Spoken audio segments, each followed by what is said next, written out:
ख्याल से इससे भी ज्यादा पुरानी है। और जैसे हेमंत भाई ने बताया, हमारे वो आपके दामजीपुरा के भाई हैं, उन्होंने भी बताया कि ये आदिवासी बेल्ट में ही क्यों बांध और जितनी योजनाएं लाते हैं, इस बात को आपको समझना पड़ेगा। जब देश का सबसे बड़ा अदालत जब बोलता है कि 8% आदिवासी इस देश का मालिक है और 92% लोग आक्रमणकारों की संतानें हैं, और यहां के जो बड़े बड़े नेता हैं जो देश को लूटना चाहते हैं, उनको भी मालूम है कि आदिवासी इस देश का मालिक है, और इस मालिक को खत्म करने के लिए, पहचान खत्म करने के लिए, हमारी जमीन छीनने के लिए ये योजनाएं हमारे क्षेत्रों में लाते हैं। अरे यहां की जो सरकारें हैं, देश आजाद हुआ उसके बाद में संयुक्त राष्ट्र संघ में हर 10 साल में एक बैठक होती है, जिसमें पूरे विश्व के देश के लोग इकट्ठे होते हैं और वहां आदिवासियों की स्थिति के ऊपर समीक्षा होती है कि भाई आदिवासी के क्या हाल है, उनका जीवन बसर कैसे हो रहा है।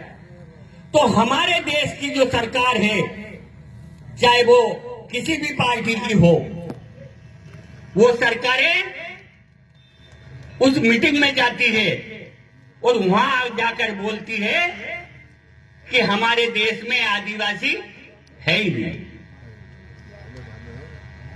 जबकि यहां का सुप्रीम कोर्ट बोलता है, संविधान बोलता है, लेकिन यहां के जो नेता हैं वो नहीं बोलते। तो इस बात को हमको समझना पड़ेगा, हमको दिखाना पड़ेगा कि हम कौन हैं। अभी जो बांध की जो लड़ाई है, आप बताइए आपके क्षेत्र में कितने गांव जा रहे हैं? कोई बताएगा लगभग कितने गांव जा रहे हैं? बताइए आप लोग मुझे, कितने गांव जा रहे हैं? कोई बताएगा लगभग अंदाज? 35 से 40 गांव। क्या 35-40 जो गांव हैं अपने, क्या वहां मुकद्दम व्यवस्था चलती है, पटेल व्यवस्था चलती है कि नहीं है? कोई बताएगा? चलती है सब जगह। बहुत बढ़िया बात। तो साथियों, आज जितने भी गांव हैं उनकी पूरी लिस्ट बनाई जाए, उन गांव के लोगों को 5-5 लोगों को सबको एक मीटिंग, अपनी जो अपने ग्राम सभा की जो बैठक होती है, उस बैठक में बुलाया जाए। जितने भी गांव हमारे प्रभावित हैं उनमें हर गांव के 5-5 जो गांव के लोग हैं उनको उसमें बुलाया जाए।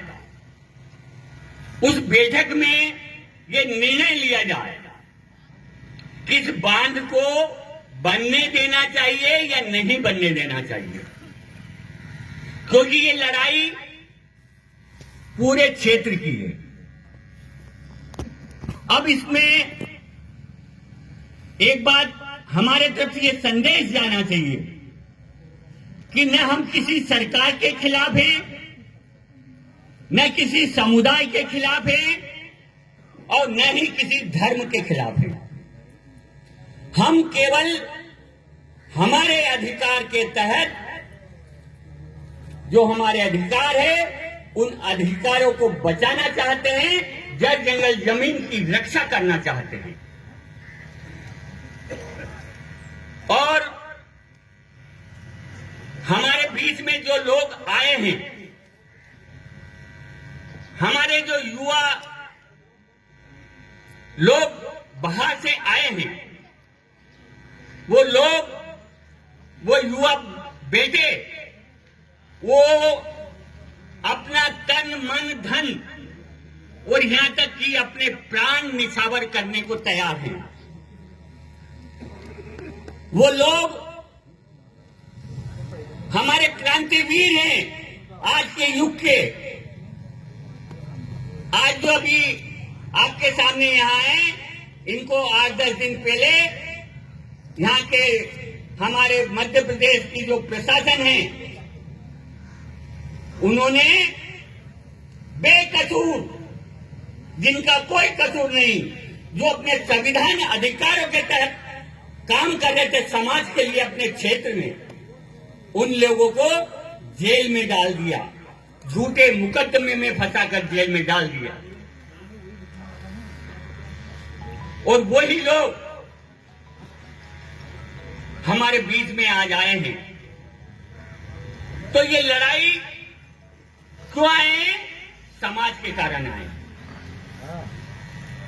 आप लोगों को मैं बताना चाहता हूं कि अभी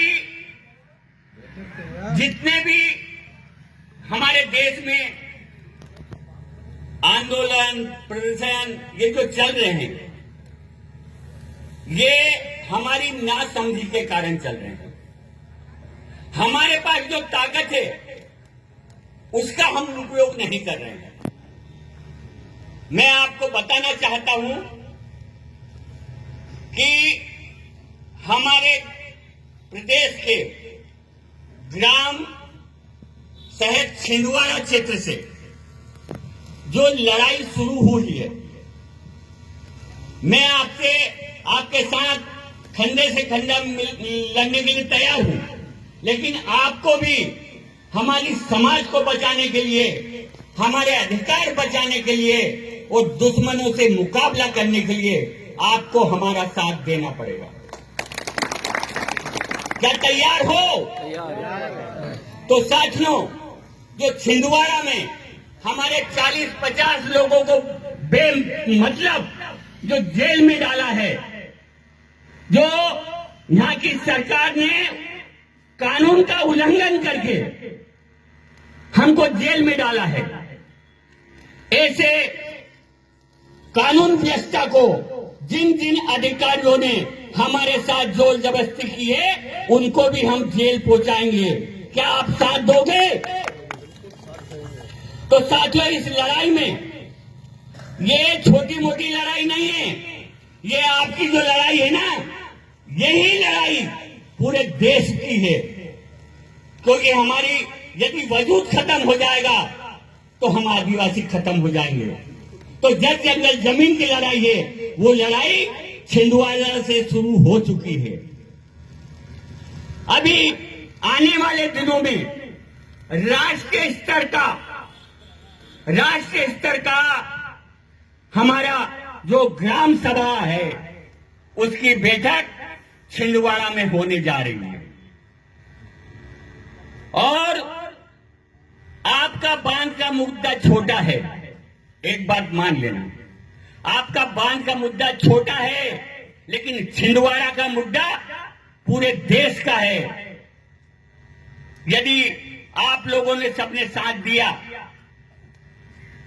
तो पूरे देश में आदिवासी का कोई बाल बांका नहीं कर सकता। क्या साथ दोगे? तो उसमें तन मन और धन, आज मैं आपको इस मंच के माध्यम से आपको सचेत करने आया हूं, निमंत्रण देने आया हूं कि आगामी आने वाले दिनों में छिंदवाड़ा में पूरे भारत देश से जो हमारी ग्राम सभा है वहां आएगी। जिस तरह हमारे बेटों को इन्होंने जेल में डाला है, वैसे हम पुलिस से लेकर कलेक्टर तक को जेल में डालेंगे।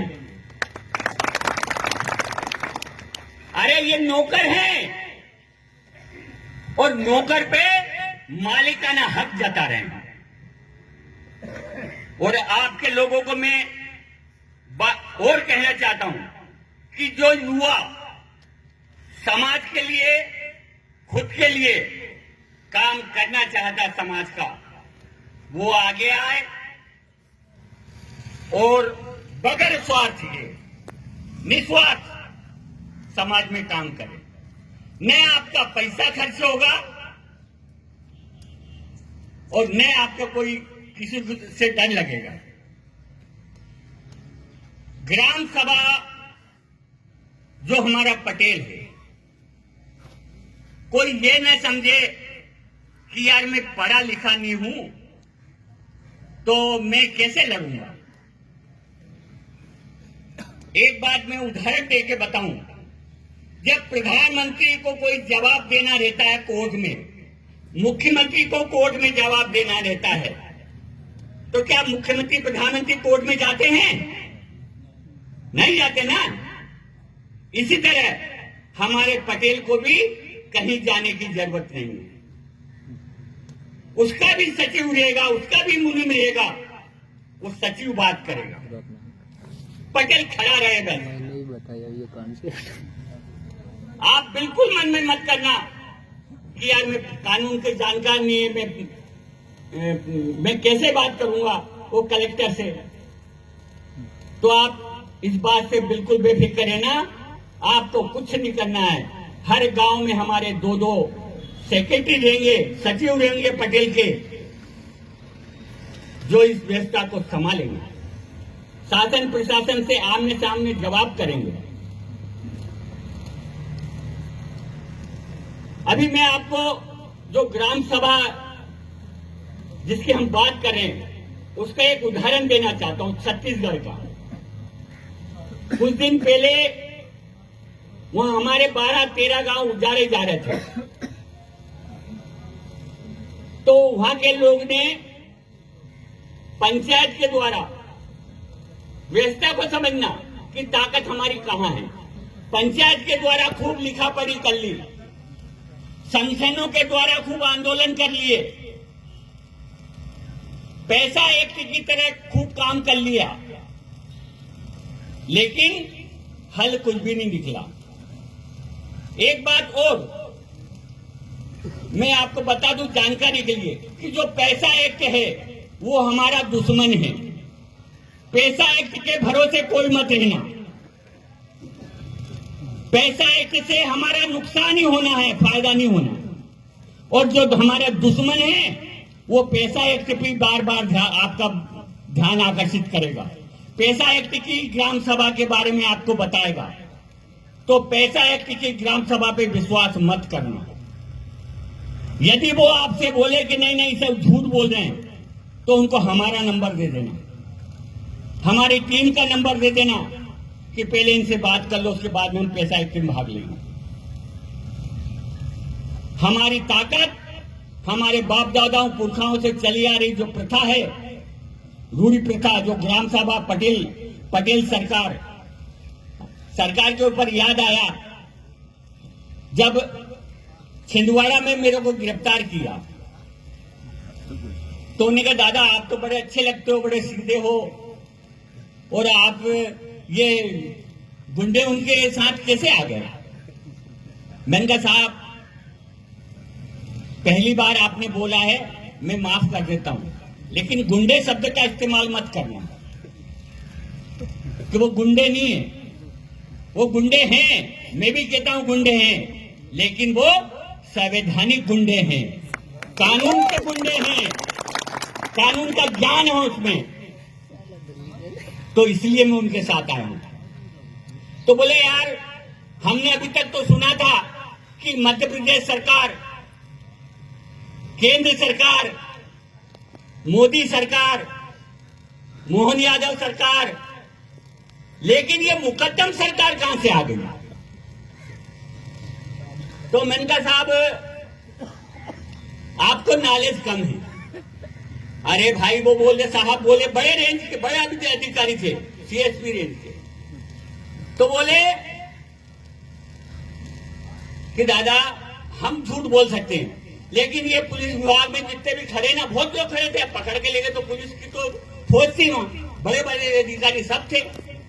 तो उन्होंने बोला कि दादा हम झूठ बोल सकते हैं क्योंकि हम गैर आदिवासी हैं, लेकिन ये 80% जो लोग हैं ना पुलिस ऊपर बड़े अधिकारी, ये तो तुम्हारे आदिवासी हैं। तो मैंने कहा सर आदिवासी हैं,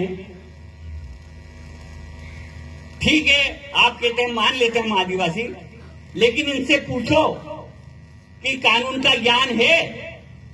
मैंने कहा ये जो अधिकारी कर्मचारी है ना, ये अपनी बीवी और टीवी में मस्त है, इनको समाज से कोई लेना देना नहीं। अरे नहीं ऐसा नहीं है।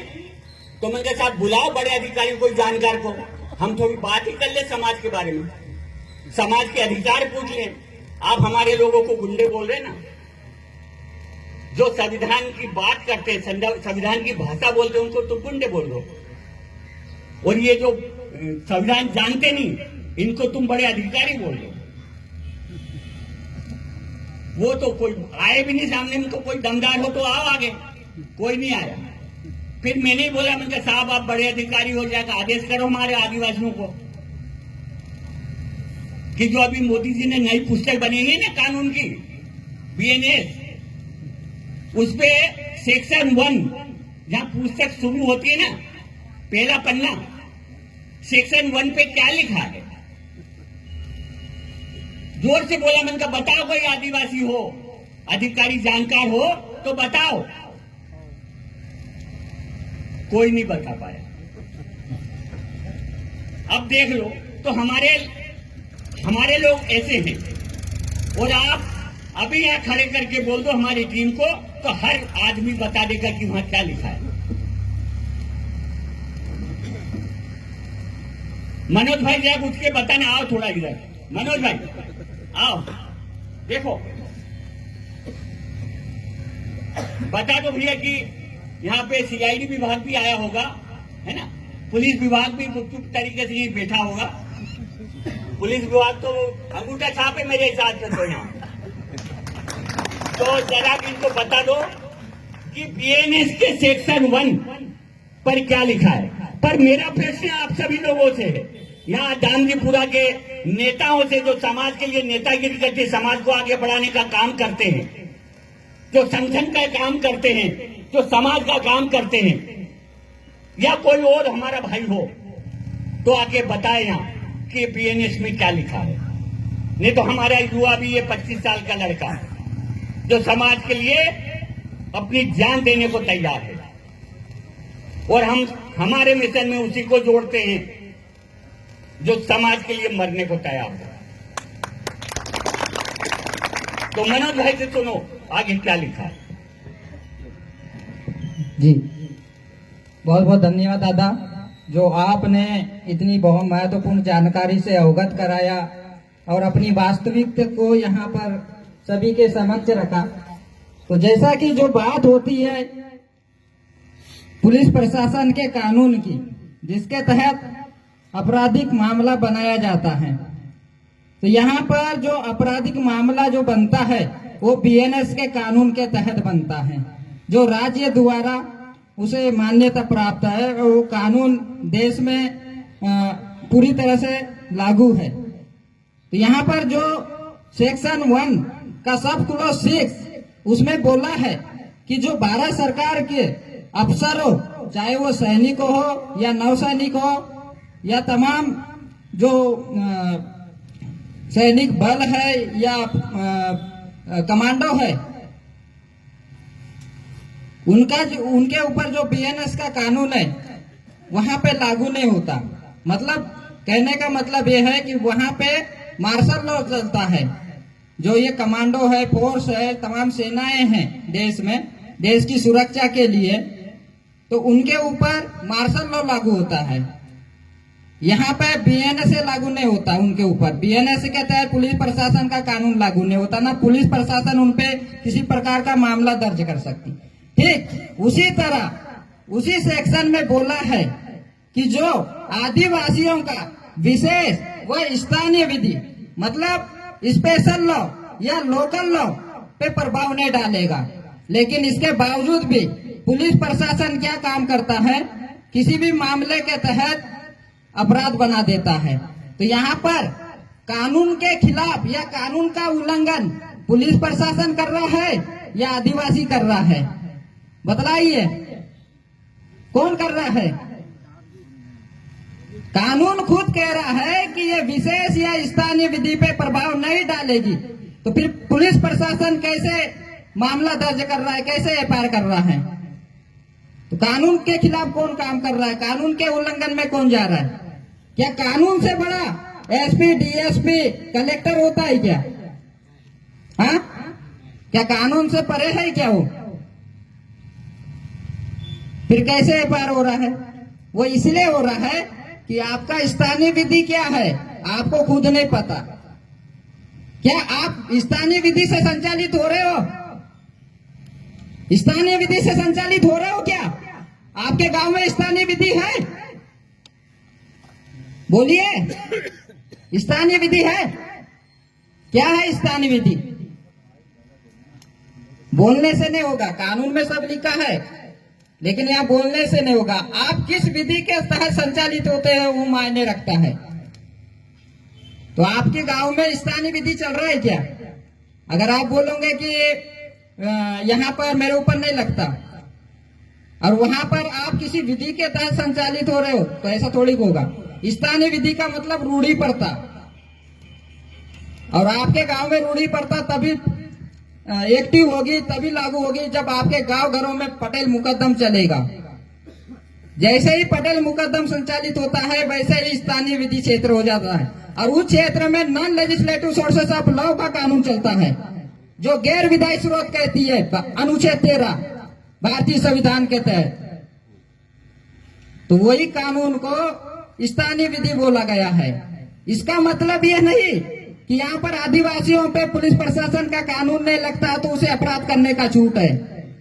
अगर वो अपराध करता भी है तो उस अपराध या उस किए गए कार्य को उसकी गांव की ग्राम सभा, स्थानीय लोकल लॉ के तहत उसे सजा दिया जाएगा। ये नहीं कि यहाँ पर पुलिस प्रशासन का कानून लागू नहीं हो रहा है तो खुली छूट मिल गई, ऐसा नहीं है। उसका गांव का स्थानीय लोग उसे सजा देगा, ये व्यवस्था है। और रही बात